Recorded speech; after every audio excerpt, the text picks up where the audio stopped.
Good morning বন্ধুরা, তোমরা সবাই কেমন আছো? আমি কিন্তু খুব ভালো আছি। আজকে চলে এসেছি একটা নতুন ব্লগ নিয়ে। আর সর্বপ্রথম দেখাবো আমার গাছে দেখো কি সুন্দর সাদা নীলকণ্ঠ ফুল হয়েছে। আজকে একটু যাব বাবাস্থানে। এই বাবাস্থানটা কলকাতায় উত্তর কলকাতার দিকে অবস্থিত। খুব পুরনো মন্দির। আর এই আশেপাশেই আমার এক দিদির বাড়ি। তাই দিদির বাড়িতে ঘুরতে এসে একটু বাবার সাথেও দেখা করে গেলাম।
বহু বছরের পুরনো এই মন্দির, কিন্তু কত বছরের পুরনো সেটা ঠিক আমি বলতে পারবো না।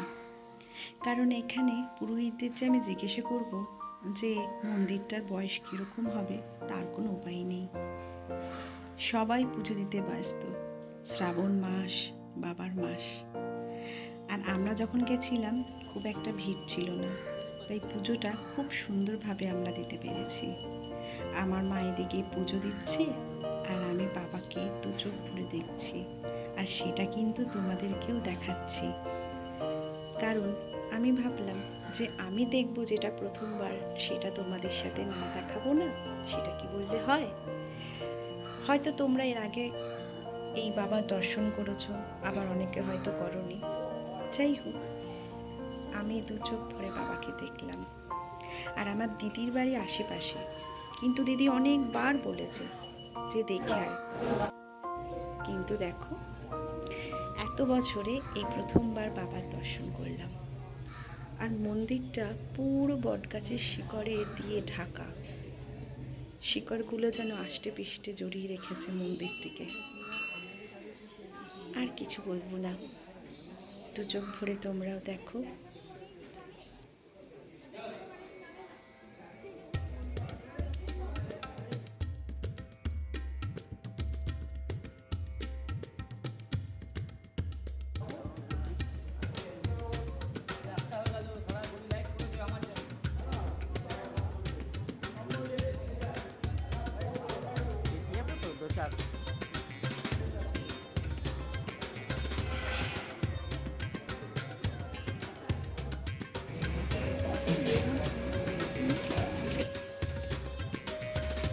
অনেকটা ফাঁকা ছিল বলে সত্যি কিন্তু খুব ভালোভাবে পুজো আর দর্শন দুটোই করতে পেরেছি। আর মন্দিরটা দেখে খুব খুব মন ভরে গেল গো। আর এই নন্দীকে দেখো, এই যে নন্দী মহারাজ পাহারা দিচ্ছে, নন্দী মহারাজকেও সবাই আমরা পুজো দিলাম। আসার সময় একটা দোকান থেকে চা খেলাম।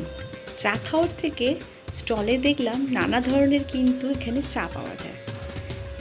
যেরকম ভাবো আনন্দ চা, একটা আনন্দ অনুভূতি চা, মন খারাপের চা, ব্রেকআপের আগে চা, রাগের চা, ভালোবাসার চা, দুঃখের চা, এমনকি টেনশনও চা।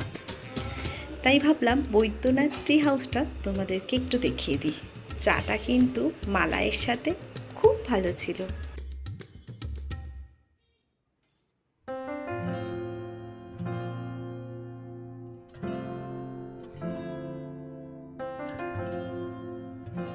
চায়ের থেকে চায়ের ভাতটা কিন্তু আমার খুব পছন্দ হয়েছে।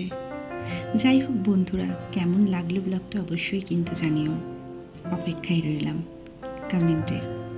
তোমরা সবাই ভালো থেকো, খুব খুব ভালো থেকো। আবার একদিন দেখা হচ্ছে নতুন ব্লগের সাথে। ততক্ষণের জন্য টাটা।